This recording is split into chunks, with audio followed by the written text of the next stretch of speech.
गुरुर्ब्रह्मा गुरुर्विष्णु गुरुर्देवो महेश्वरा गुरु साक्षात् परब्रह्म तस्मै श्री गुरुवे नमः। राधे राधे फ्रेंड्स, जय श्री कृष्ण, जय माता दी। मैं कृष्णा आप सबका स्वागत करती हूँ द स्पिरिचुअल ऑरेकल्स के पेज पर। आज गुरु पूर्णिमा के उपलक्ष्य पर आइए हम कथा द्वारा गुरु की महिमा का गुणगान करें। इससे पहले आप सबको गुरु पूर्णिमा की हार्दिक शुभकामनाएं। सनातन संस्कृति में हमेशा से ही गुरु को ब्रह्मा विष्णु महेश के समान माना गया है। वेद उपनिषद और पुराणों का प्रणय करने वाले वेद व्यास जी को समस्त मानव जाति का गुरु माना जाता है। महर्षि वेद व्यास का जन्म आषाढ़ पूर्णिमा को लगभग 3000 ईसा पूर्व में हुआ था। उनके सम्मान में ही हर वर्ष आषाढ़ शुक्ल पूर्णिमा को गुरु पूर्णिमा का पर्व मनाया जाता है।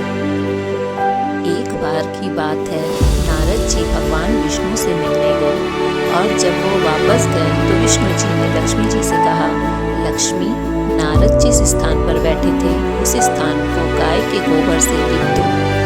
जब विष्णु जी ये बात कह रहे थे तब नारद जी बाहर ही खड़े थे और उन्होंने ये सारी बातें सुनी। फिर वो वापस आ गए और भगवान श्री हरि से पूछने लगे, भगवान, जब मैं आया था तो आपने मेरा खूब सम्मान किया, पर अब जब मैं जा रहा हूँ आपने लक्ष्मी जी से क्यों कहा कि जिस स्थान पर नारद बैठा था उस स्थान को गोबर से लीप दो?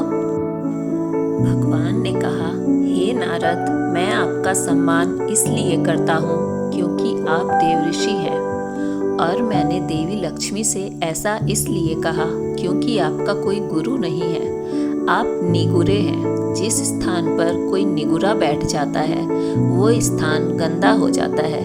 ये बात सुनकर नारद जी ने भगवान से कहा, आपकी बात सत्य है, पर आप मुझे ये बताइए कि मैं अपना गुरु किसे बनाऊं? भगवान ने कहा, हे नारद, धरती पर चले जाओ, जो सबसे पहला व्यक्ति मिले उसे अपना गुरु बना लो। नारद जी ने प्रणाम किया और वहाँ से चल दिए। जब नारद जी धरती पर आए तो सबसे पहले उन्हें मछली पकड़ने वाला मछुआरा मिला। नारद जी वापस नारायण भगवान के पास आए और बोले, महाराज, मुझे तो सबसे पहले मछुआरा मिला, वो तो कुछ भी नहीं जानता, मैं उसे गुरु कैसे मान सकता हूँ? यह सुनकर भगवान ने कहा, नारद जी, आप अपना प्रण पूरा करो। नारद जी वापस गए और मछुआरे से कहा, आप मेरे गुरु बन जाओ। पहले तो मछुआरा नहीं माना, पर बहुत मनाने के बाद वो मान गया। मछुआरे को राजी करने के बाद नारद जी भगवान के पास गए और कहा, हे भगवान, मेरे गुरु जी को तो कुछ भी नहीं आता, वो मुझे क्या सिखाएंगे? यह सुनकर विष्णु जी को क्रोध आ गया।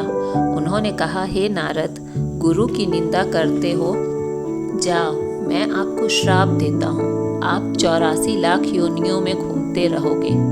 यह सुनकर नारद जी भयभीत हो गए और कहा, भगवान, इस श्राप से बचने का कोई उपाय बता दीजिए। भगवान नारायण ने कहा, इसका उपाय जाकर अपने गुरुदेव से पूछो। नारद जी ने जाकर सारी बातें गुरुदेव को बताई। गुरुवर ने कहा, ऐसा करना भगवान से कहना, 84 लाख योनियों की तस्वीर धरती पर बना दे, फिर उस पर लेटकर गोल घूमने और विष्णु जी से कहना कि 84 लाख योनियों में मैं घूम कर आया, मुझे क्षमा कर दीजिए, आगे से मैं गुरु की निंदा नहीं करूँगा। नारद जी ने विष्णु जी के पास जाकर ऐसा ही किया और उनसे कहा, प्रभु, 84 लाख योनियाँ धरती पर ही बना दीजिए, उन पर लेटकर घूम लूँगा, और मुझे क्षमा कीजिए, आगे से गुरु की निंदा कभी नहीं करूँगा।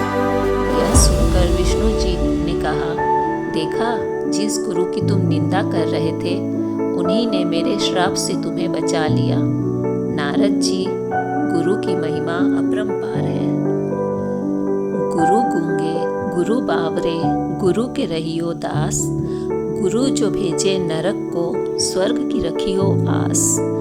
गुरु चाहे गूंगा हो या बावरा हो, गुरु का हमेशा दास बनकर रहना चाहिए। गुरु अगर नर्क को भी भेजे तब भी शिष्य को यही इच्छा रखनी चाहिए कि स्वर्ग ही प्राप्त होगा, अर्थात इससे मेरा कल्याण ही होगा। यानी अपने गुरु पर पूरा विश्वास हो तो उनका पूरा स्वयं नारायण भी नहीं कर सकते। तो ये थी गुरु पूर्णिमा की गुरु